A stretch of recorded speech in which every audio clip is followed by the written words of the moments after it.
था और transistor start कर दिया था।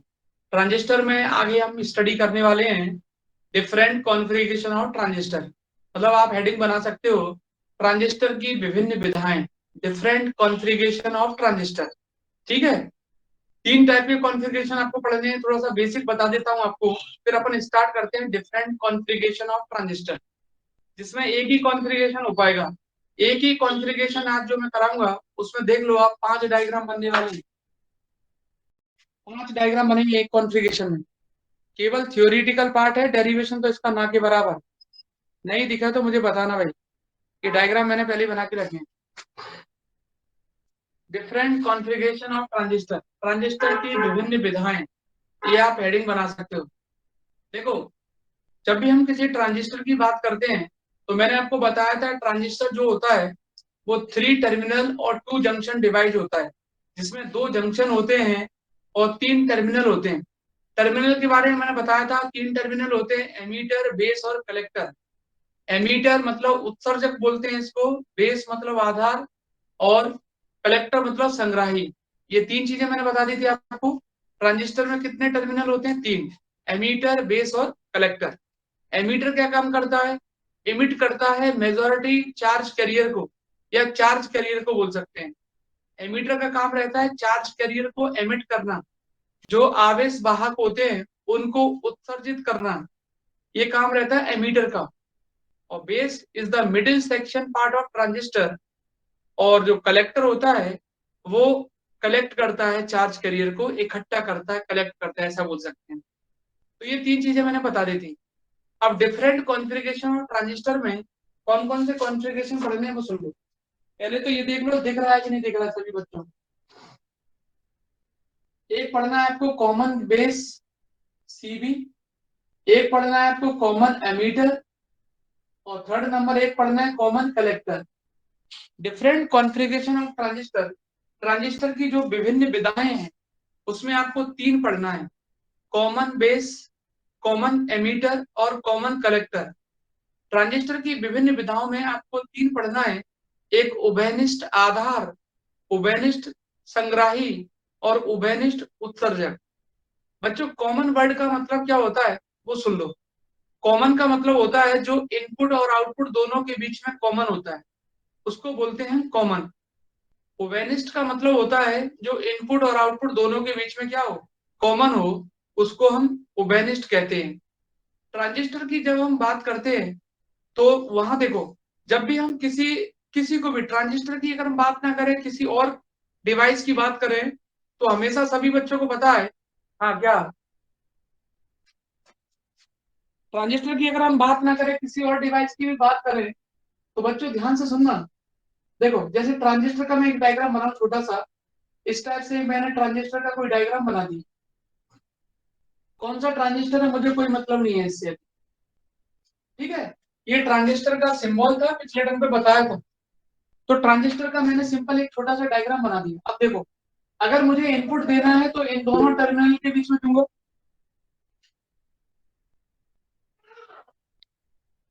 किसी बताओ दिक्कत आ रही है क्या? वीडियो क्लियर नहीं आ रही क्या? क्लियर है सबकी? अगर नहीं आती तो मुझे बताओ, मैं कुछ ना कुछ तो अरेंजमेंट कर ही दूंगा। क्लियर है? चलो, ये देखो बच्चों, अगर हम ट्रांजिस्टर की बात करते हैं तो ध्यान से सुनना सभी बच्चे। देखो, जैसे मान लो ट्रांजिस्टर का ये मैंने डायग्राम बना दिया। अब मैं आपसे ये नहीं कहता कि ये कौन सा ट्रांजिस्टर, कौन सा ट्रांजिस्टर है, मुझे कोई मतलब नहीं है इससे। मैंने क्या किया, सिंपल डायग्राम बना दिया। अब आप जरा ध्यान से देखो, मैं अगर इनपुट देता हूं तो इन दोनों टर्मिनल के बीच में दूंगा, दूंगा कि नहीं दूंगा? और आउटपुट जो मिलेगा मुझे इन दोनों टर्मिनल के बीच में मिलेगा। जब मैं इनपुट दूंगा तो इन दोनों टर्मिनल के बीच में दूंगा, और आउटपुट के लिए ये 2 टर्मिनल है। मतलब ये 2 इनपुट के हो गए, 2 आउटपुट के हो गए, इसका मतलब मेरे पास टोटल कितने टर्मिनल हैं? 4। और ट्रांजिस्टर कितने टर्मिनल डिवाइस होता है? 3। ट्रांजिस्टर में कितने टर्मिनल होते हैं? 3। एक एमीटर, एक बेस और एक कलेक्टर। हिंदी वाले बच्चे एमीटर को रट लो, उत्सर्जक बोलते हैं। बेस मतलब आधार और कलेक्टर मतलब संग्राही। तो बच्चों, यहां आपने देखा कि जब आप इनपुट देते हो तो 2 टर्मिनल के बीच में दोगे, और आउटपुट की बात करेंगे तो वहां भी 2 टर्मिनल है, और ट्रांजिस्टर के पास केवल रहते हैं 3 टर्मिनल। इसीलिए हमें इन चारों टर्मिनल में से किसी एक टर्मिनल को ग्राउंडेड करना पड़ता है, पृथ्वी से जोड़ना पड़ता है। और जिस टर्मिनल को हम पृथ्वी से जोड़ते हैं, ग्राउंडेड करते हैं, उसको उसी का नाम पड़ जाता है। क्या नाम पड़ जाता है वो मैं बता देता हूँ। जैसे सपोज करो मैंने क्या किया, बेस को ग्राउंडेड किया। किसको? बेस को। तो मैं बोलूंगा कि बेस कॉमन हो गया इनपुट और आउटपुट के बीच में। भाई इनपुट इनके बीच में दे रहे हैं, तो इनपुट और आउटपुट के बीच में कौन कॉमन हो गया? बेस। अभी अपन डिटेल में भी डिस्कस करने वाले हैं, मैं तो थोड़ा बेसिक बता रहा हूँ आपको स्टार्टिंग में। तो बेस को ग्राउंडेड किया है, तो इसका मतलब इनपुट और आउटपुट के बीच में बेस कॉमन है, तो कॉमन बेस नाम पड़ जाएगा इसका, उभयनिष्ठ आधार। अगर कोई बच्चा मान लो कलेक्टर को कॉमन करता है, सी को, तो कॉमन कलेक्टर पड़ जाएगा, उभयनिष्ठ संग्राही। और अगर कोई बच्चा एमीटर को कॉमन करता है, तो कॉमन एमीटर इसका नाम पड़ जाएगा, उभयनिष्ठ उत्सर्जक। कॉमन वर्ड का मतलब ही होता है कि जो इनपुट और आउटपुट दोनों के बीच में कॉमन हो। ये तो मैंने आपको बेसिक बता दिया, अब हम डिटेल में डिस्कस करने वाले हैं कॉन्फ़िगरेशन। ठीक है, चलो।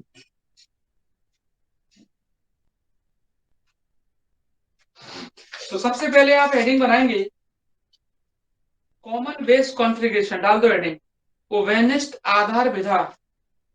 उभयनिष्ठ आधार विधा लिखाऊंगा नहीं, वैसे हेडिंग बना रहा हूं। Common base configuration, common base configuration. बच्चों कॉमन बेस कॉन्फ़िगरेशन की जब हम बात करते हैं, तो यहाँ सबसे इंपॉर्टेंट चीज आपको 3 मिलेंगी। कॉमन बेस में, कॉमन कलेक्टर में, कॉमन एमिटर में 3 चीजें आपको बहुत इंपॉर्टेंट है जो ड्रॉ करनी है। एक होता है इनपुट कैरेक्टरिस्टिक्स कर्व, निवेशी अभिलाक्षणिक वक्र। दूसरा होता है आउटपुट कैरेक्टरिस्टिक्स कर्व, निर्गत अभिलाक्षणिक वक्र। और थर्ड होता है धारा स्थानांतरण वक्र, करंट ट्रांसफॉर्मेशन कर्व। ठीक है, ये हम बताएंगे आपको वन बाय वन। देखो सबसे पहले हम बात करते हैं कॉमन बेस की। इसका मतलब ये हुआ कि बेस को ग्राउंडेड किया होगा इनने, तब कॉमन बेस बना होगा। ट्रांजिस्टर 2 प्रकार के होते हैं, एनपीएन और पीएनपी। सबसे इंपॉर्टेंट चीज ये होती है कि ट्रांजिस्टर को पहचानना है आपको कि कौन सा एनपीएन है, कौन सा पीएनपी है। सबसे इंपॉर्टेंट चीज ये होती है। तो देखते हैं क्या क्या किया है, diagram one by one start करते हैं। कॉमन बेस कॉन्फ़िगरेशन अगर एग्जाम में लिखने को आता है, तो ये 5 डायग्राम आपको बनाने पड़ेंगे, और 5 डायग्राम की थोड़ी थोड़ी थ्योरी लिखोगे तो भी बहुत बड़ा हो जाता है। ठीक है, छोटा सा डेरिवेशन है। तो देखो सबसे पहले डायग्राम देखो, ये डायग्राम है एनपीएन का, और ये है आपका पीएनपी का। नेक्स्ट वन से मैं क्या करूंगा, एक ही डायग्राम बनाऊंगा दोनों में से। आज मैंने जानबूझकर बनाए हैं आपको समझाने के लिए। देखो जरा ध्यान से, अगर नहीं दिखे तो मुझे पूछना। ये डायग्राम अगर नहीं दिखे तो मुझे पूछना, है ना। चलो, तो कॉमन बेस कॉन्फ़िगरेशन, सबसे पहले हम बात करते हैं कि इसका नाम कॉमन बेस क्यों पड़ा। देखो हमने क्या किया है, इनपुट जो दिया है वो एमीटर और बेस के बीच में दिया है, एमीटर और बेस के बीच में इनपुट दिया है। आउटपुट जो हमें मिला है वो बेस और कलेक्टर के बीच में मिला है। इनपुट जो हमने दिया है, ये जो इनपुट दे रहे हैं वो हम एमीटर और बेस के बीच में दे रहे हैं। आउटपुट जो हमें मिल रहा है वो बेस और कलेक्टर के बीच में मिल रहा है। इसका मतलब ये हुआ कि बेस दोनों में कॉमन हो गया, इसीलिए इसका नाम पड़ गया कॉमन बेस कॉन्फ़िगरेशन, उभयनिष्ठ आधार विधा। जो हमने इनपुट दिया है, निवेशी सिग्नल जो अप्लाई किया है, वो उत्सर्जक और आधार के बीच में है, और निर्गत आपको आधार और संग्राही के बीच में मिल रहा है। आधार दोनों में उभयनिष्ठ हो गया, कॉमन हो गया, इसलिए इसका नाम है उभयनिष्ठ आधार विधा। एक लाइन तो ये हो गई कंप्लीट आपकी। इसमें देखो नेक्स्ट पॉइंट, इसमें 4 वेरिएबल क्वांटिटी होती है बच्चों। एक होती है, 2 होती है इनपुट साइड, एक तो वीईबी और एक आईई, और 2 होती है आउटपुट साइड, एक आईसी और एक वीसीबी। एक आईसी और VCB, 4 variable quantity, IE, VEB, IC और वीसीबी। अब इनके नाम क्या है? इसको बोलते हैं एमीटर करंट। क्या बोलते हैं? एमीटर करंट, जिसकी वैल्यू हम मिली एम्पियर में मेजर करते हैं। किसमें? मिली एम्पियर में। इसको बोलते हैं emitter base voltage. Emitter base voltage, इसकी वैल्यू हम वोल्टेज में मेजर करते हैं। इसको हम बोलते हैं कलेक्टर करंट, इसकी वैल्यू हम मिली एम्पियर में मेजर करते हैं। और वीसीवी कलेक्टर बेस वोल्टेज, वोल्टेज में वैल्यू मेजर करते हैं। उत्सर्जक धारा, उत्सर्जक आधार के बीच में वोल्टेज, संग्राही धारा, संग्राही संग्राहक और आधार के बीच का वोल्टेज, 4 वेरिएबल क्वांटिटी इसमें आपकी हो गई। मुझे कैसे पता कि एनपीएन है कि पीएनपी? मैंने आपको बताया था पिछले दिन में, सबसे बढ़िया तरीका होता है एनपीएन और पीएनपी पहचानने का, करंट की डायरेक्शन। भाई ये तो एमीटर है, ये बेस है और ये कलेक्टर है, क्योंकि कॉमन बेस पढ़ रहे हैं इसलिए बेस को यहीं आना है। अब एनपीएन है कि पीएनपी है, वो आपको केवल करंट की डायरेक्शन बताएगी। करंट की डायरेक्शन होते हैं पी से एन, पी से एन, पी से एन, पॉजिटिव टू नेगेटिव। अब सिंपल सी बात है, एन पी एन ही होगा भाई, एन पी पी तो कुछ होता नहीं है, एन पी एन ही होगा, तो ऐसे पता चल जाता है। और करंट की डायरेक्शन केवल बेस और एमीटर के बीच में देखी जाती है, ध्यान रखेंगे आप सब बच्चे, बेस और एमीटर के बीच में ही देखी जाती है करंट की direction. P positive to negative, ऐसे देखा करो, पॉजिटिव टू नेगेटिव, तो पी एन ही हो गया, तो अब सिंपल सी बात है एन पी एन। अभी मैं इसी को डिस्कस करूंगा, बाद में उसको करूंगा। फिर हम क्या करेंगे, अब इसमें 4 वेरिएबल क्वांटिटी है, आई वीईबी, आईसी और वीसीबी, हर एक में मिलना है ऐसा। आईई को बोलते हैं एमीटर करंट, उत्सर्जक धारा। वीईबी होता है एमीटर और बेस के बीच का वोल्टेज। आईसी संग्राही धारा, कलेक्टर करंट। और कलेक्टर और बेस के बीच का वोल्टेज। बच्चों इसमें हमें input characteristics curve, output characteristics curve और करंट ट्रांसफॉर्मेशन कर्व बोलते हैं इसको, धारा स्थानांतरण वक्र बोलते हैं, current transformation equation, current transfer characteristic curve बोल सकते हैं इसको, है ना। बच्चों इनपुट कैरेक्टरिस्टिक कर्व जब आप ड्रॉ करोगे तो आपको इनपुट क्वांटिटी देखनी पड़ेगी, कौन कौन है, वीईबी और आईई, वीईबी और आईई, इनके बीच में बनेगा इनपुट कैरेक्टरिस्टिक कर्व, निवेशी अभिलाक्षणिक वक्र। लेकिन ध्यान रखेंगे सभी बच्चे, जब इनपुट कैरेक्टरिस्टिक कर्व आप ड्रॉ कर रहे होगे तो आउटपुट साइड की जो क्वांटिटी है बीसीबी, उसको कांस्टेंट रखा जाएगा, तभी आपको प्रॉपर इनपुट कैरेक्टरिस्टिक कर्व मिलेगा। इनपुट कैरेक्टरिस्टिक कर्व यानी निवेशी अभिलाक्षणिक वक्र किसके बीच में ड्रॉ करोगे, वीईबी और आईई के बीच में। उस टाइम पर आप आउटपुट के वोल्टेज को कांस्टेंट रखेंगे, तभी आपको प्रॉपर इनपुट कैरेक्टरिस्टिक कर्व देखने को मिलेगा, ठीक है। और आउटपुट कैरेक्टरिस्टिक कर्व जब ड्रॉ करोगे, मतलब इन दोनों के बीच में, तब इनपुट साइड में करंट को कांस्टेंट रखते हैं, इनपुट साइड में करंट को कांस्टेंट रखते हैं, तभी आपको आउटपुट कैरेक्टरिस्टिक कर्व प्रॉपर देखने को मिलेगा। जब हम आईसी और वीसीबी के बीच में यानी निर्गत अभिलाक्षण वक्र खींचेंगे आईसी और वीसीबी के बीच में, तो आईई को कांस्टेंट रखना है, और जब हम आईई और वीईबी के बीच में ड्रॉ करेंगे तो वीसीबी को कांस्टेंट रखना है। ये फिक्स रहता है, ये इसमें नहीं, हर एक में रहेगा आपका, हर एक में। ये है आपका एनपीएन ट्रांजिस्टर। बच्चों पीएनपी ट्रांजिस्टर बनाना है तो यही का यही छाप देना है, बस करंट की डायरेक्शन उल्टी हो जाएगी। जैसे यहाँ करंट की डायरेक्शन क्या है, जैसे आईसी की इधर है तो उधर हो जाएगा, जहां प्लस है वहां माइनस आ जाएगा, माइनस की जगह प्लस आ जाएगा, माइनस की जगह प्लस, या प्लस की जगह माइनस, कुछ नहीं करना है, प्लस की जगह माइनस और करंट की डायरेक्शन अपोजिट, करंट की डायरेक्शन अपोजिट। और एक जो फॉर्मूला मैं आपको बताने वाला हूँ वो आप याद कर लो, तो आपको करंट का भी लफड़ा नहीं पड़ेगा।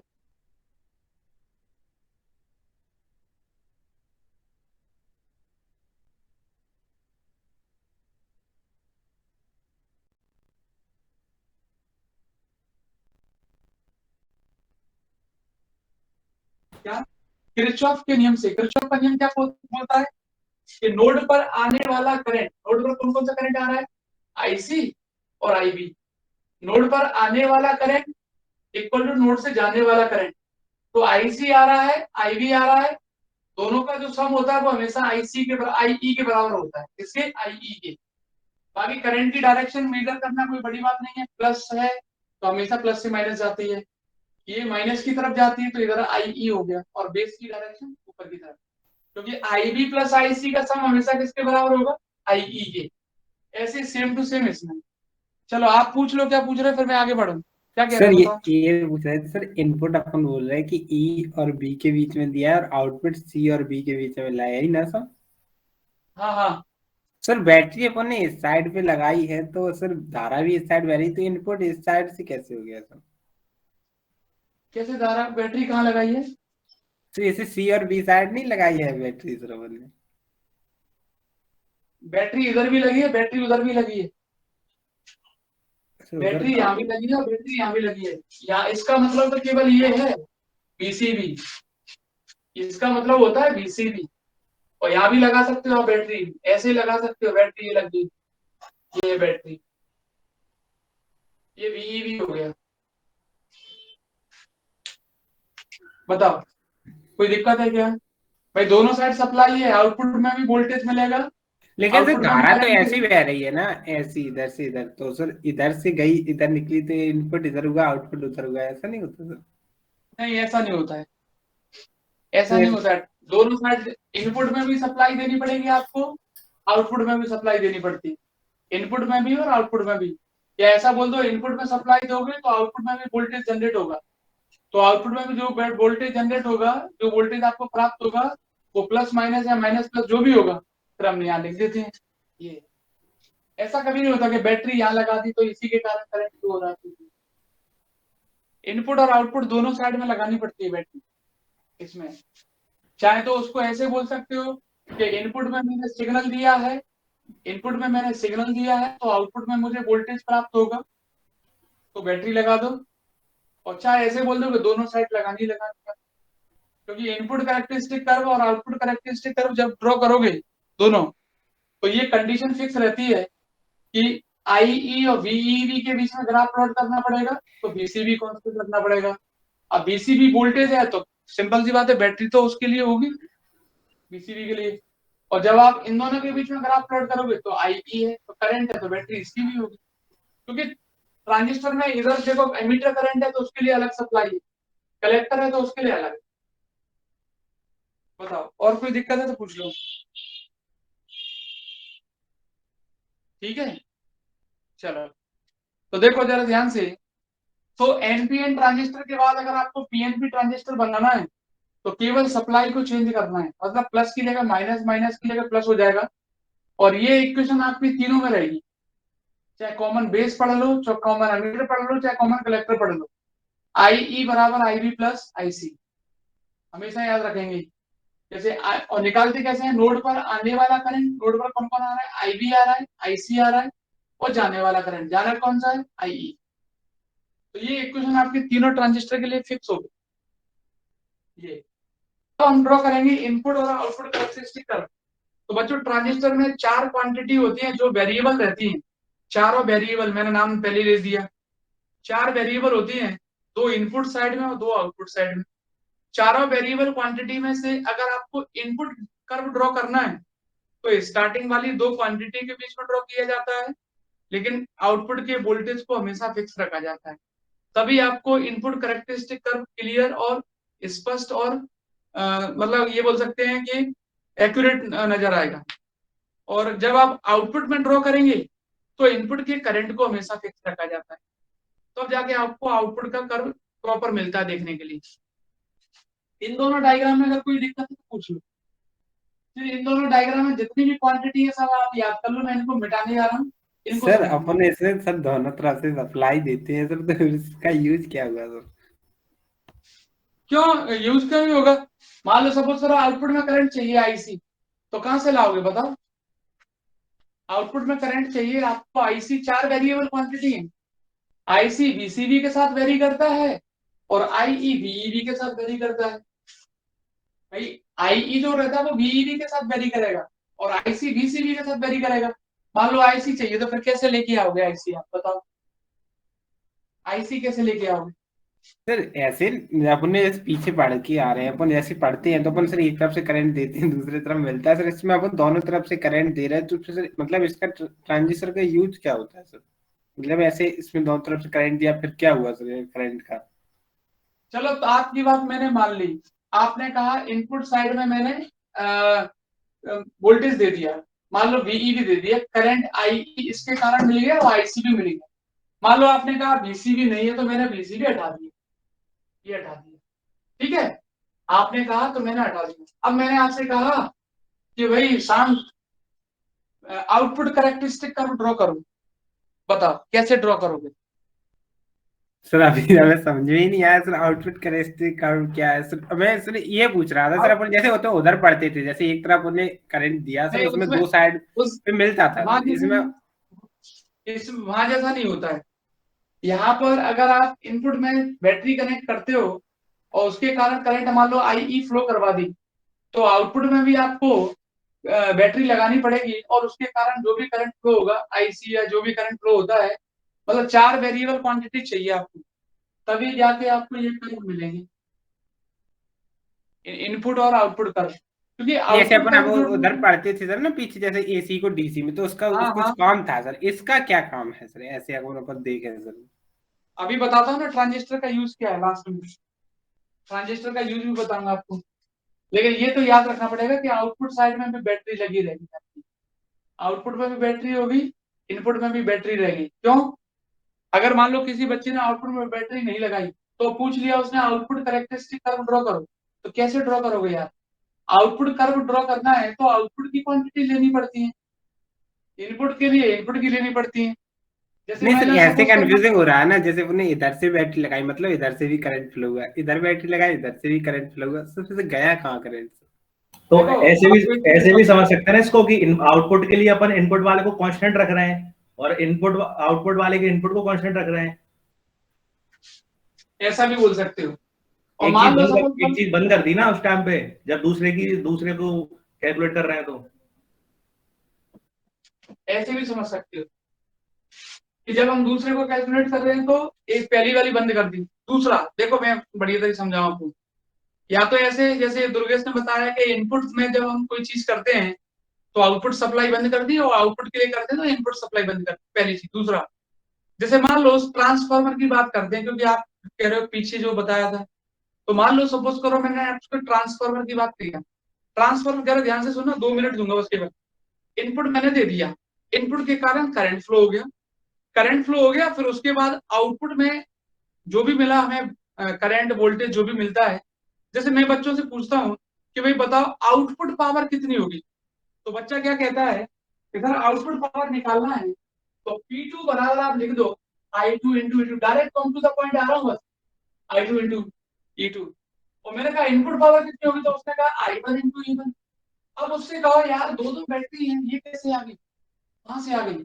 तो बच्चों प्राइमरी में जो करंट फ्लो कराया है, ट्रांसफार्मर की बात कर रहा हूँ, वोल्टेज लगा के, उसके कारण सेकेंडरी में जो करंट जनरेट हुआ है, फिर वहां वोल्टेज जनरेट हो गया है, तो आप आउटपुट पावर निकाल सकते हो। अब ये कंफ्यूजन होता है, भाई सेकंड वोल्टेज कहां से आ गया, तो वोल्टेज डेवलप कहां से हुआ है, प्राइमरी से, एक चीज। दूसरा दूसरा ऐसा भी बोल सकते हैं कि भाई हम इनपुट और आउटपुट साइड में दोनों में बैटरी लगा के रखते हैं, और आउटपुट साइड की बैटरी को क्लोज कर दिया, इनपुट के लिए जो सारी चीजें करनी थी वो कर ली। फिर हमें मान low output characteristic curve draw करना है, तो इनपुट साइड की क्वांटिटी को बंद करके रख दिया, आउटपुट के लिए ड्रॉ कर ली, ऐसे ही बोल सकते हैं। समझ में आ रहा है? हाँ सर, ये वाला सही है सर, ये एक को ऑफ कर देते एक को, हाँ सर, ऐसा ही पहले शायद कुछ पढ़ा था ये अभी कंफ्यूजन हो गया तो सुना तो एक बार। क्योंकि उसमें हम ये थोड़ी ना कहेंगे कि अरे यार E2 कहां से आ गया। अभी E2 मान लो जनरेट भी हुआ है तो प्राइमरी से जनरेट हुआ था, मान लो जैसे किसी बच्चों को अगर कंफ्यूजन है तो प्राइमरी में वोल्टेज लगाया, करंट आया, सेकेंडरी में जनरेट हो गया वोल्टेज, तो आप सेकेंडरी की सारी चीजें निकाल सकते हो, प्राइमरी से फिर कोई मतलब मत रखो, और प्राइमरी की भी सारी चीजें निकाल सकते हो। ये रहता है उसमें ट्रांजिस्टर में, ठीक है। तो 4 वेरिएबल क्वांटिटी मिलेंगे आपको ट्रांजिस्टर में। तो सबसे पहले ड्रॉ करते हैं इनपुट कैरेक्टरिस्टिक कर्व, वो IE और VEB के बीच में ड्रॉ किया जाता है हमेशा, इनपुट साइड की जो वेरिएबल क्वांटिटी है ना उनके बीच में। किसको कांस्टेंट रखना है आपको, VCB को कांस्टेंट रखना है। तो क्या करते हैं देखो, जैसे सबसे पहले VCB को अपन ने 0 वोल्ट या 1 वोल्ट या 2 वोल्ट जो भी रखना है आपको वो रख दिया। आपने VCB को 1 वोल्ट 2 वोल्ट 3 वोल्ट 4 वोल्ट जो रखना है, इसको नहीं रखना है कि इसी को रट लो। आपने मान लो VCB को रख दिया 2 वोल्ट, फिक्स कर दिया, आउटपुट के वोल्टेज को फिक्स कर दिया। अब आपने क्या किया इनपुट साइड की वेरिएबल क्वांटिटी उठा ली, कौन सी, VEV और IE। VCV को आपने फिक्स कर दिया है। हम क्या करते हैं, VEV की वैल्यू को वेरी करते जाते हैं। जैसे मैंने VCV को क्या किया, VCV को मैंने फिक्स कर दिया, मान लो 2 वोल्ट पे मैंने फिक्स कर दिया। फिर मैं क्या करूंगा, VEV को वेरी करता जाऊंगा, और जैसे जैसे VEV को वेरी करेंगे, करंट IE की वैल्यू भी क्या होगी, वेरी होगी। करंट IE की वैल्यू भी क्या होगी, वेरी करेगी।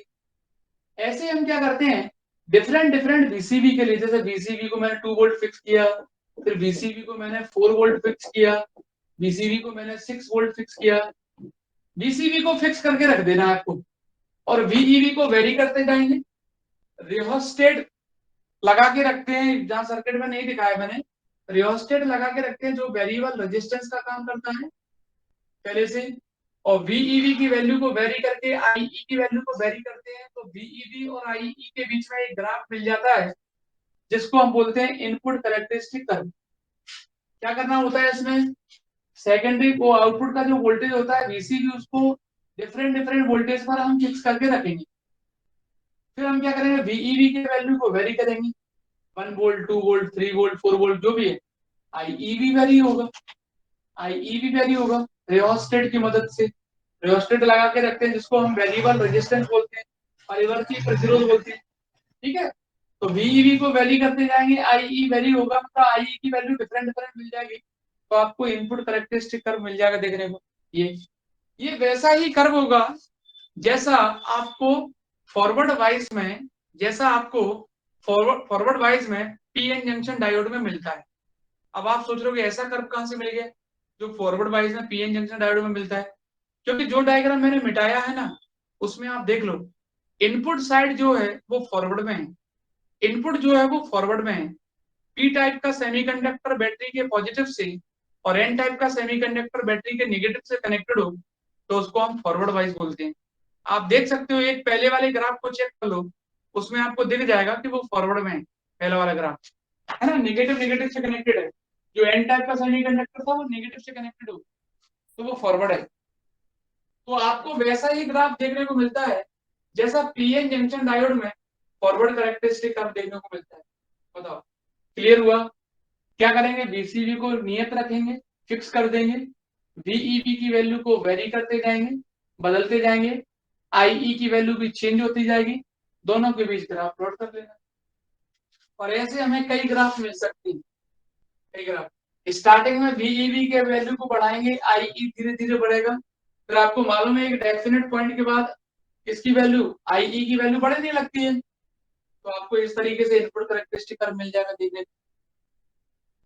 आउटपुट कैरेक्टरिस्टिक एक ग्राफ पहला वाला, मतलब ये VEV की वैल्यू बढ़ाने पे आएगी, कैसे बढ़ रही है, समझा दो एक बार मुझे। वोल्टेज की वैल्यू, ये क्या है दुर्गेश, जो मैंने अभी बताया था ना आपको, जो डायग्राम मैंने मिटाया, जो डायग्राम मैंने मिटाया है उसमें इनपुट साइड देख लो फॉरवर्ड में, इनपुट साइड देख लेना फॉरवर्ड में, तो फॉरवर्ड में ग्राफ ऐसे ही मिलता है। देखो, VEV की वैल्यू को जैसे वोल्टेज की वैल्यू को बढ़ाते जाएंगे तो करंट हमेशा बढ़ता है।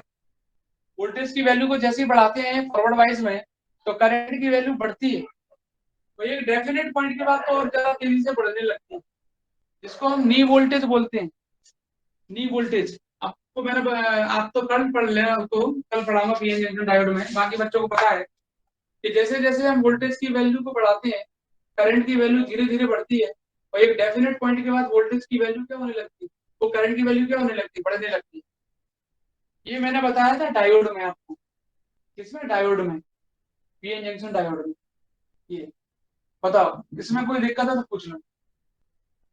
वोल्टेज बढ़ाने पर करंट बढ़ता ही है। अब आते हैं इस पर, VCV और IC के बीच में ग्राफ प्लॉट करेंगे। तो बच्चों VCV और IC के बीच में ग्राफ प्लॉट करते हैं तो IE को कांस्टेंट रखना है आपको, कुछ भी रख दो, 0, 5 मिली एम्पियर, 10 मिली एम्पियर, 15, ये। तो हम VCV और IC के बीच में ग्राफ प्लॉट करते हैं, तो VCV और ICV के बीच में ग्राफ प्लॉट करेंगे तो आपको ग्राफ कुछ इस तरीके से देखने को मिल जाएगा।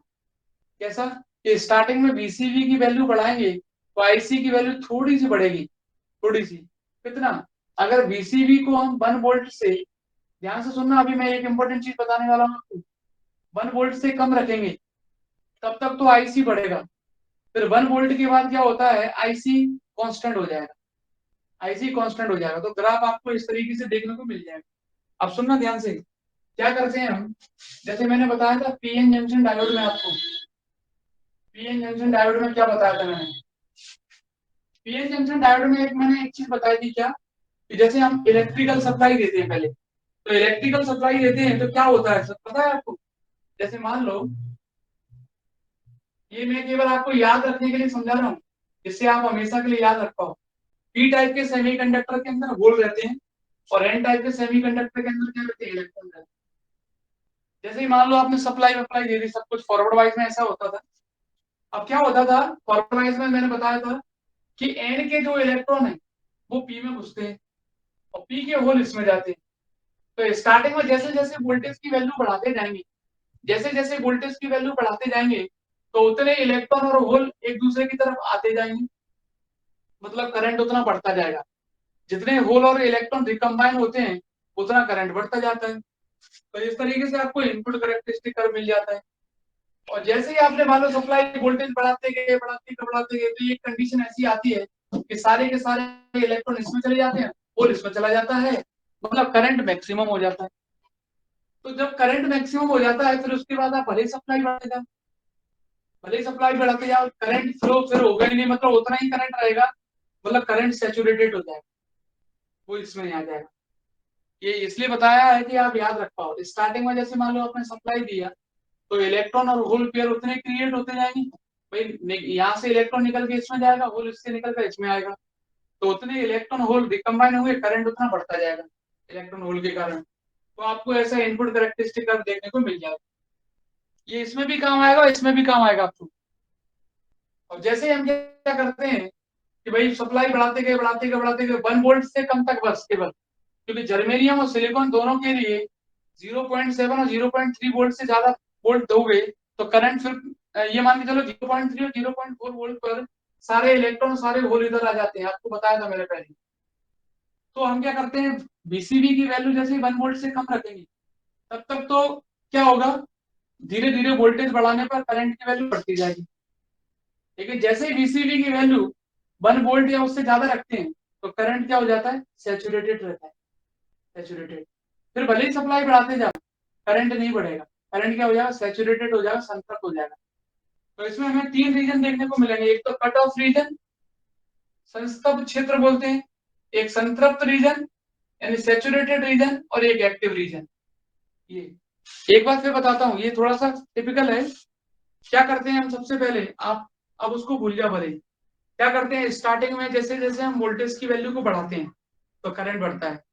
लेकिन एक कंडीशन ऐसी आती है कि सारे इलेक्ट्रॉन और होल रिकम्बाइन हो चुके होते हैं, मतलब करंट पूरा फ्लो हो चुका होता है कि भाई सारे इलेक्ट्रॉन और होल रिकम्बाइन हो गए, करंट फ्लो होने लगा। अब मान लो उसके बाद भी आप सप्लाई बढ़ा रहे हो तो कोई मतलब ही नहीं सप्लाई बढ़ाने से, बढ़ाते जाओ करंट तो सैचुरेटेड हो जाएगा। तो करंट सैचुरेटेड हो जाएगा मतलब कांस्टेंट हो जाएगा। तो आपको ग्राफ कुछ इस तरीके से देखने को मिलेगा, आउटपुट कैरेक्टरिस्टिक। जैसे जैसे वोल्टेज की वैल्यू बढ़ाएंगे करंट बढ़ेगा, और VCV की वैल्यू 1 वोल्ट से कम होगी तब तक तो बढ़ेगा, और जैसे ही 1 वोल्ट या उससे ज्यादा किया तो आपको करंट क्या मिलेगा, कांस्टेंट मिलेगा।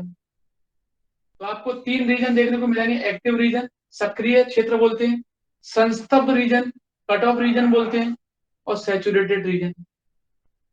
सैचुरेटेड रीजन इसको इसलिए बोलते हैं इस रीजन को क्योंकि एक डेफिनेट पॉइंट के बाद करंट की वैल्यू क्या हो रही है, सैचुरेटेड हो रही है, कांस्टेंट हो रही है, वो होता है सैचुरेटेड रीजन, संस्तब्ध क्षेत्र बोलते हैं। कट ऑफ रीजन क्या होता है, जहां से आपने करंट की वैल्यू को बढ़ाना स्टार्ट किया, वो होता है कट ऑफ रीजन। जहां से करंट की वैल्यू को बढ़ाना स्टार्ट किया, कहां से ले रहे हो आप करंट को, 0 से स्टार्ट किया आपने, 0 फिर 5 ऐसे स्टेप, तो वो कट ऑफ रीजन होता है। और एक्टिव रीजन जहां तक आप ले रहे हो, मैक्सिमम कहां तक बढ़ा रहे हो, वो एक्टिव रीजन का काम करता है। कोई खास नाम रख दिया, active region, cut off region और सैचुरेटेड रीजन, कोई खास डेफिनेशन नहीं है इनकी। कट ऑफ रीजन का मतलब होता है जहां से आपने ग्राफ को प्लॉट करना स्टार्ट किया है, जहां से आपने करंट की वैल्यू को इंक्रीज करना स्टार्ट किया है, बढ़ाना स्टार्ट किया है, वो कट ऑफ होता है। एक्टिव मतलब जहां तक बढ़ा रहे हो आप, वो होता है आपका एक्टिव। और सैचुरेटेड का मतलब होता है कि किस पॉइंट पर आने के बाद करंट की वैल्यू सैचुरेटेड हो गई, किस वोल्टेज के बाद करंट की वैल्यू सैचुरेटेड हो गई, वो सैचुरेटेड रीजन होता है, संतृप्त भाग बोलते हैं उसको। तो इनपुट कैरेक्टरिस्टिक में और आउटपुट कैरेक्टरिस्टिक में दो इंपॉर्टेंट चीज है जो आपको याद रखना है। पहला कि इनपुट में VEB और IE के बीच में ग्राफ प्लॉट करेंगे तो VCB को कांस्टेंट रखेंगे, तब जाके आपको ग्राफ प्रॉपर मिलेगा। और आउटपुट में VCB और IC के बीच में ग्राफ प्लॉट करेंगे तब जाके आपको, और IE को कांस्टेंट रखना है, तब जाके आपको ग्राफ प्रॉपर मिलेगा देखने को। इसमें तीन रीजन हमेशा देखने को मिलेंगे, cut off region, saturated region और एक्टिव रीजन। तो इसमें कोई डेफिनेशन वगैरह कुछ नहीं लिखना है, वो तो मैंने आपको समझा दिया कि ये होते क्या है बस। तो ये इनपुट है और ये आउटपुट है। अब बताओ कोई दिक्कत है तो पूछिए, बताओ। इसमें तो थ्योरी है बस, केवल इन्हीं की थ्योरी है, ना कोई कैलकुलेशन है और ना कुछ है, तो सबकी थ्योरी एक जैसी है। लास्ट वाला जो कर्व होता है वो आउटपुट करंट और इनपुट करंट के बीच में ड्रॉ किया जाता है, क्योंकि हमें यहाँ से करंट गेन का फॉर्मूला मिलता है। देखो क्या होता है करंट गेन का फॉर्मूला। लास्ट वाला जब ग्राफ हम प्लॉट करते हैं तो VCB को कांस्टेंट रखते हैं। अब इनको कांस्टेंट रख के ये फिक्स हो गए, इसमें कोई चेंज नहीं कर सकता। जैसे आपने क्या किया, VCB को फिक्स किया इसी वोल्टेज पर, और IC और IE के बीच में ग्राफ प्लॉट किया, स्ट्रेट लाइन मिल गया, सरल रेखा, स्ट्रेट लाइन मिल गया, सरल रेखा। सब में ऐसा ही होना है, बस किसी में ऊपर से स्टार्ट होगा, किसी में नीचे से। अब ये कहां से स्टार्ट हुआ, 0 से। तो यहाँ पर हमें कौन सा वैल्यू निकालना पड़ता है, करंट गेन निकालना पड़ता है। क्या, करंट गेन, धारा लाभ, धारा लाभ, करंट गेन। करंट गेन का फॉर्मूला होता है चेंज इन आउटपुट करंट और change in input current. Input किसका दिया है, ई का, इसको करंट गेन, धारा लाभ बोलते हैं। VCB को कांस्टेंट रखकर आउटपुट करंट में चेंज और इनपुट करंट में जो चेंज होता है, उन दोनों का रेशियो जो होता है उसको करंट गेन बोला जाता है। और चेंज का मतलब होता है VCB को आपने जैसे 1 वोल्ट रखा, 2 वोल्ट रखा, 3 वोल्ट रखा, फिर उसके हिसाब से आपको IC और IE के बीच में ग्राफ प्लॉट होगा, तो चेंज तो होगा। भाई VCB को आपने 1 वोल्ट रखा, फिर 2 रखा, फिर 3 रखा, तो IC और IE एक दूसरे के साथ वैरी करने लगेंगे किसी ना किसी भाई। कभी मान लो IE 10 हो गया, कभी ये 5 हो गया, जो भी मिलता है आपको, 10 हो गया, ये भी 10 हो गया, ये 15 हो गया, 15 हो गया। तो VCB की डिफरेंट डिफरेंट वैल्यू के लिए IC और IE के बीच में जब ग्राफ प्लॉट करते हैं तो एक स्ट्रेट लाइन मिलती है, एक सरल रेखा मिलती है, जिसका जो स्लोप होता है, जो आपकी ढाल होती है, वो अल्फा होती है, जिसको हम करंट गेन के नाम से जानते हैं। अगर कोई आपसे पूछता है इसकी स्लोप क्या होगी, इसकी, तो कुछ नहीं करना, स्लोप निकालना सिंपल है। R इनपुट मतलब रेजिस्टेंस निकलेगा, इसका स्लोप डेल्टा VEB और डेल्टा IE। इसका जो स्लोप होता है वो इनपुट रेजिस्टेंस होता है। कोई मान लो आपसे इसका स्लोप पूछता है तो ये हो जाएगा डेल्टा VCB और डेल्टा IC, इसका स्लोप हो जाएगा R आउट। तो जब भी हम इनपुट कैरेक्टरिस्टिक कर्व ड्रॉ करेंगे तो किस किस के बीच में करेंगे, VEB और IE के बीच में। इसको कांस्टेंट रखना है, सेकेंडरी के वोल्टेज को। तो हम जब ग्राफ प्लॉट करेंगे तो कैसा मिलेगा, नॉर्मल PN जंक्शन डायोड जैसा ही मिलता है इसमें। तो आउटपुट ड्रॉ करेंगे तो उसमें जरूर सबसे पहले VCB की वैल्यू 1 वोल्ट से कम रखोगे। 1 वोल्ट से ज्यादा देना भी नहीं पड़ता है आपको। 1 वोल्ट से ज्यादा देंगे तब तक तो सारे चार्ज कैरियर इकट्ठे हो चुके होंगे। तो 1 वोल्ट से ज्यादा देते हैं या 1 वोल्ट के बराबर देते हैं तब तक करंट सैचुरेटेड हो चुका हो। और IC और IE के बीच में ग्राफ प्लॉट करते हैं कांस्टेंट VCB पर, तो आपको करंट गेन यानी धारा लाभ देखने को मिलता है। ये है। अब एक छोटा सा डेरिवेशन और कराएंगे, अगर इसमें कुछ पूछना है चलो पूछ लेना, अभी छोटा डेरिवेशन और करा दें, मिटाता हूं इसको। फिर आपसे अगर पूछता है मान लो एग्जाम में कि भाई टोटल कलेक्टर करंट की वैल्यू कितनी होगी, अल्फा देखो IC ये था, अल्फा का फॉर्मूला क्या होता है IC अपॉन IE, जनरली अगर वैसे ही देखोगे output upon input. Current gain का फॉर्मूला ही होता है output current upon input current. Voltage gain का आउटपुट वोल्टेज अपन इनपुट वोल्टेज, पावर गेन का आउटपुट पावर अपन इनपुट पावर, ये गेन का फॉर्मूला ही होता है। तो अल्फा का फॉर्मूला क्या होता है, एक देखोगे आईसी अपन आई, तो आईसी कितना होगा, अल्फा आई ई, है ना। अभी ये फॉर्मूला यूज होगा थोड़ा, देखो आपसे एग्जाम में पूछेगा टोटल करंट, कलेक्टर करंट की वैल्यू, टोटल कलेक्टर करंट कितना होगा।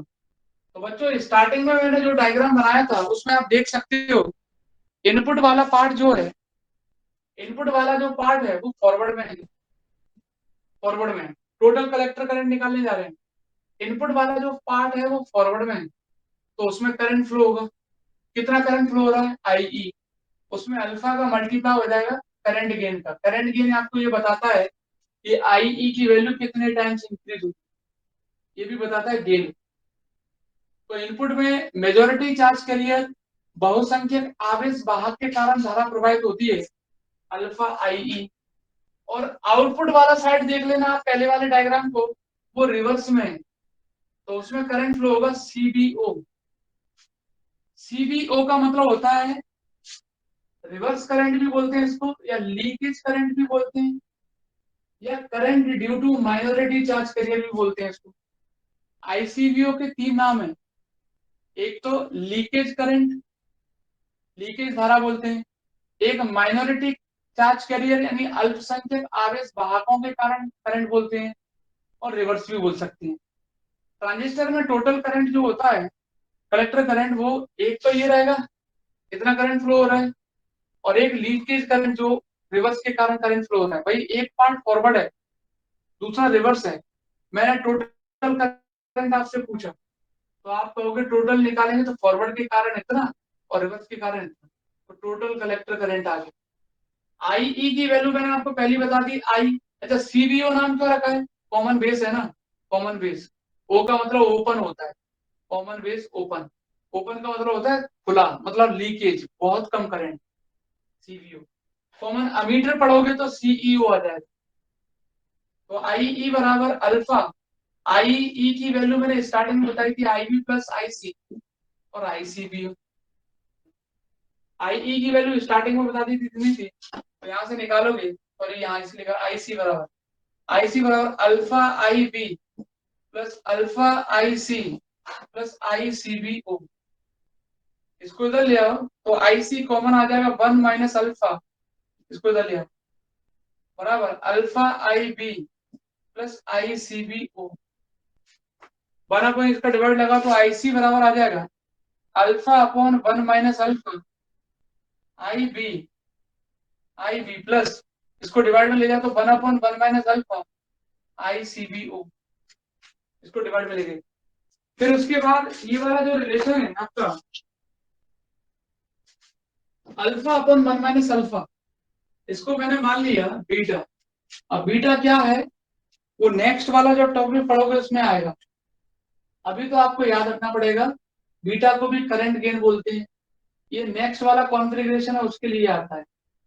लेकिन अल्फा और बीटा में आपको एक रिलेशन यहाँ से मिल जाएगा। देखो अल्फा अपॉन 1 माइनस अल्फा की वैल्यू ये हमेशा किसके बराबर होती है, बीटा की, किसके बराबर होती है, बीटा की, बीटा की। इनटू में क्या लिखा है, आई बी। बच्चों अगर बीटा बराबर अल्फा अपॉन 1 माइनस अल्फा, ये प्रूफ भी करेंगे अपन, एग्जाम में भी आता है आगे चल के, beta equal to alpha upon 1 minus alpha है, तो 1 अपॉन 1 माइनस अल्फा कितना होगा, तो आपको क्या करना पड़ेगा, 1 को इधर ऐड करना पड़ेगा और 1 को इधर ऐड करना पड़ेगा। उससे क्या फायदा मिलेगा, 1 प्लस बीटा, अल्फा इसको इधर लेके जाएंगे, अल्फा अल्फा कट जाएगा, तो 1 अपॉन 1 माइनस अल्फा आ जाएगा। तो जब हम इसको बीटा मानते हैं तो इसकी जगह क्या लिखेंगे, 1 अपॉन 1 माइनस अल्फा की जगह 1 प्लस बीटा, 1 प्लस बीटा, और इनटू में कितना आ जाएगा, आई सी बी, बीटा के फॉर्म में आ। तो टोटल कलेक्टर करंट अभी आपसे पूछ सकता है एग्जाम में। कॉमन बेस कॉन्फ़िगरेशन में सिंपल है, सबसे पहले स्टार्टिंग में थ्योरी में लिख देना कि इसमें 4 वेरिएबल क्वांटिटी होती हैं, जिसमें 2 इनपुट में होती है, 2 आउटपुट में होती है। इनपुट वाले के बीच में हमेशा ग्राफ प्लॉट करना ही पड़ता है, तो आउटपुट वाले को हमें कांस्टेंट रखना ही पड़ता है, और आउटपुट वाले के बीच में ग्राफ प्लॉट करेंगे तो इनपुट के करंट को कांस्टेंट रखेंगे, ध्यान रखेंगे सभी बच्चे। तभी जाके आपको प्रॉपर ग्राफ देखने को मिलता है। फिर उसके बाद आपको 3 कैरेक्टरिस्टिक कर्व तो हमेशा ड्रॉ करना है तीनों में, इनपुट, आउटपुट और आपका करंट ट्रांसफर, धारा स्थानांतरण बोलते हैं। इनपुट वाला ड्रॉ करोगे तो यार इनपुट के बीच में जो ड्रॉ करना है, इनपुट का वोल्टेज, इनपुट का करंट, आउटपुट के वोल्टेज को फिक्स कर देना। जैसे ही वोल्टेज की वैल्यू को वेरी करते जाते हैं रियोस्टेट की मदद से, करंट वेरी होता जाता है, तो ग्राफ आपको मिल जाएगा। फिर जैसा भी ग्राफ आपको मिलता है फिर वो आपको ड्रॉ करना है, चाहे वो डिक्रीज हो रहा हो चाहे इंक्रीज हो रहा हो। इसमें क्या होता है, जैसे जैसे वोल्टेज की वैल्यू को बढ़ाते जाते हैं करंट की वैल्यू इंक्रीज होती जाती है। फॉरवर्ड कैरेक्टरिस्टिक कर्व है क्योंकि इनपुट वाला साइड फॉरवर्ड में है, इसीलिए तो बढ़ती जाती है, बढ़ती जाएगी। उसके बाद हमें क्या मिल जाएगा, तो याद रखने का तरीका है एक तरीके से, वैसे तो बढ़ती है, फिर आपको मिल जाएगा। फिर आउटपुट ड्रॉ करोगे तो करंट वाला जो आउटपुट का इनपुट का करंट है उसको कांस्टेंट रखना पड़ेगा।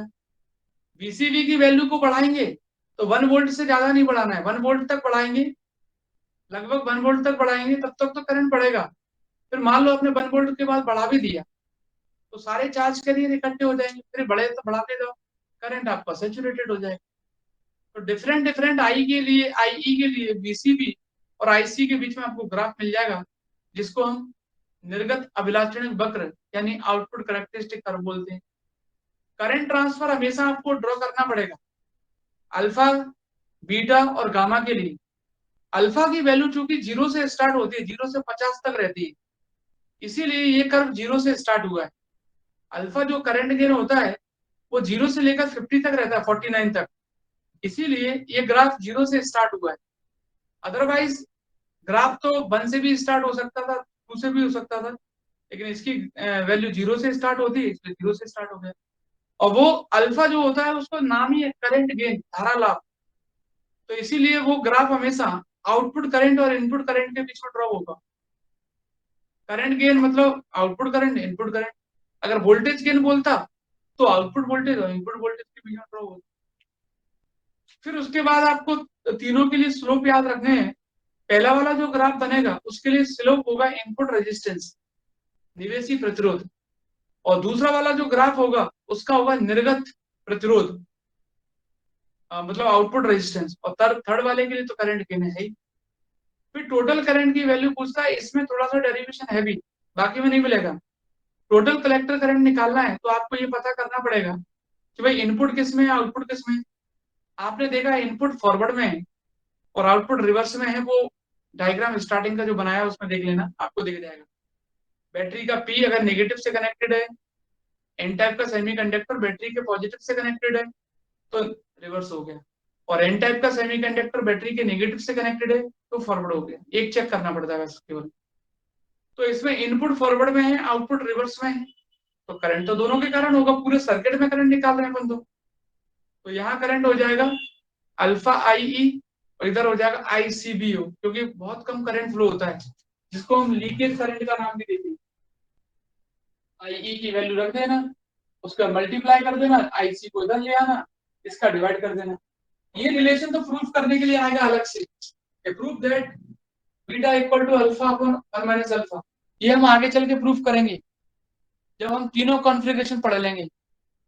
बीटा को क्या बोलते हैं, बीटा अगला वाला जो बताऊंगा ना कॉमन एमीटर, उसका करंट गेन होता है बीटा, लेकिन अभी आपको याद करना है बीटा की वैल्यू क्या होती है, अल्फा अपॉन 1 माइनस अल्फा, ये रहती है।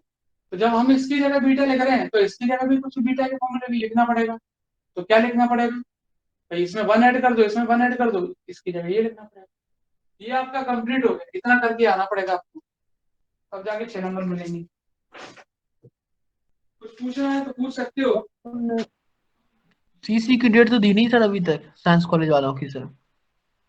सीसी की डेट क्या नहीं दी अभी उन्होंने साइंस कॉलेज वालों की, कौन दी अभी सर? अभी नहीं हो रहे सीसी, अब तो खत्म, एक ही बार होते हैं बस, आरसा सर ने कहा था। हाँ एक ही बार होते हैं सीसी साइंस कॉलेज में, सही कह रहे हैं। थर्ड ईयर के एक ही बार होंगे, अब सीधा एग्जाम होंगे, एग्जाम के पहले या बाद में प्रैक्टिकल हो सकते हैं, सीसी मीसी का कोई काम नहीं है। केआरजी वालों की तो सर हो रहा है सर, सेकंड वाली केआरजी के तो हमेशा से दो बार होते हैं। साइंस कॉलेज के पहले 2 बार होते थे, लेकिन अब तो बंद कर दिया, 2-3 साल से तो एक ही बार ले रहे हैं। ये तो सर फायदा भी हो गया हम लोगों को, टाइम में लग गया। फायदा क्या, वो तो सीसी के नंबर तो वैसे ही दे देते हैं ना वो लोग तो, किसी को 10 दे दिए, किसी को 11 दे दिए, अंदाजे से कौन सी कॉपी चेक कर रहे हैं।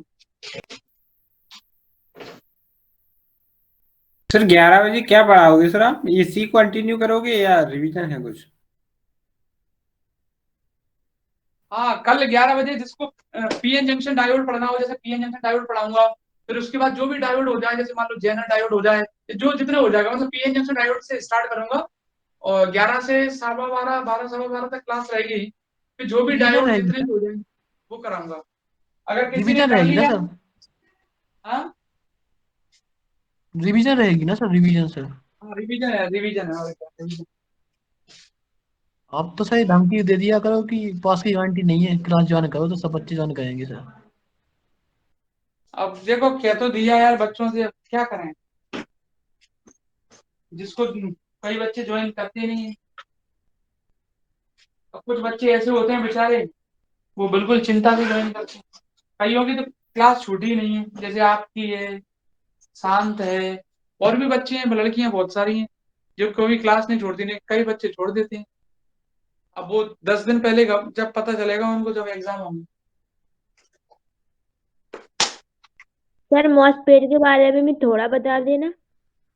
किसका? मॉसपेट के बारे में, उसमें प्रैक्टिकल है तो समझ में नहीं आ रहा उसका।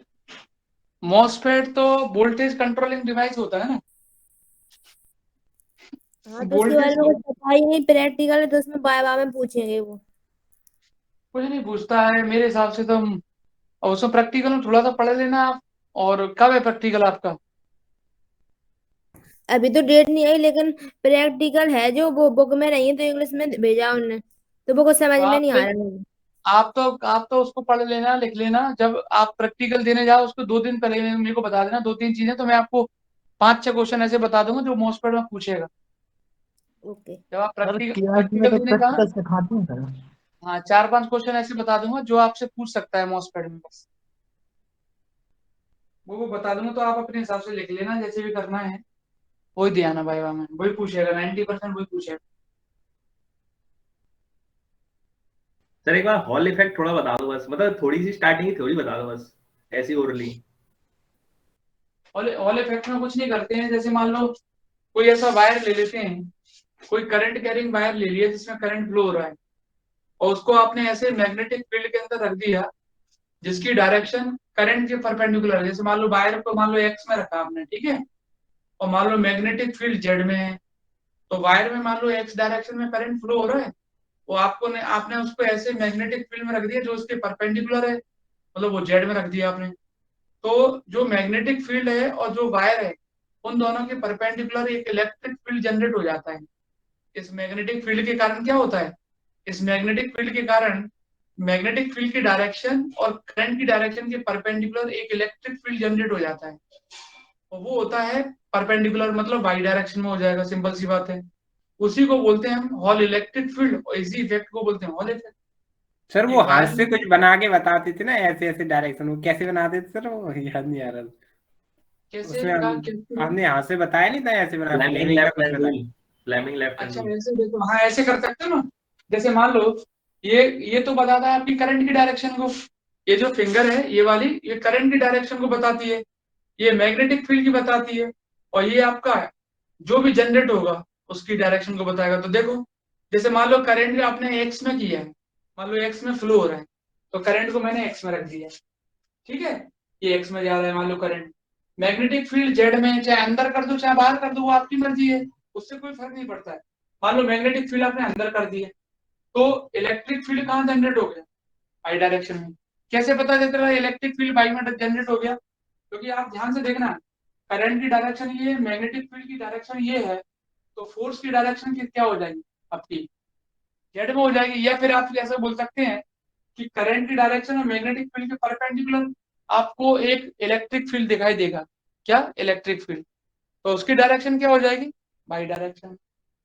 और वैसे मैंने आपको बताया था कि मैग्नेटिक फील्ड के कारण जो फोर्स लगता है, तो उसके कारण जो चार्ज पार्टिकल रहते हैं उसमें इकट्ठे हो जाते हैं ना, एक जगह इकट्ठे हो जाते हैं, तो वैसे भी निकाल सकते हो। और नहीं निकाल पाओ तो वेक्टर फॉर्म से निकाल दो, B Q B sine theta से निकाल दो। तो B Q B sine theta में आप रख देना, वैल्यू, तो वहां से भी निकल आए, ये रहता है।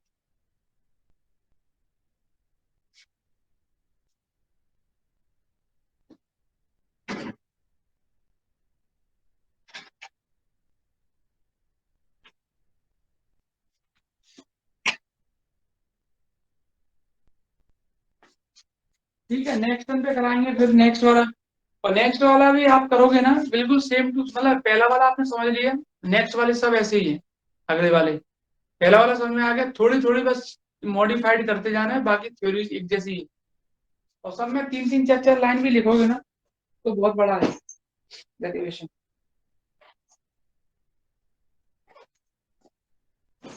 ठीक है, चलो नेक्स्ट टर्न पे मिलते हैं फिर। कल मिलते हैं सर, कल। हाँ कल कल कल मिलते हैं पहले तो, फिर नेक्स्ट टर्न पे बात करेंगे जो चलो।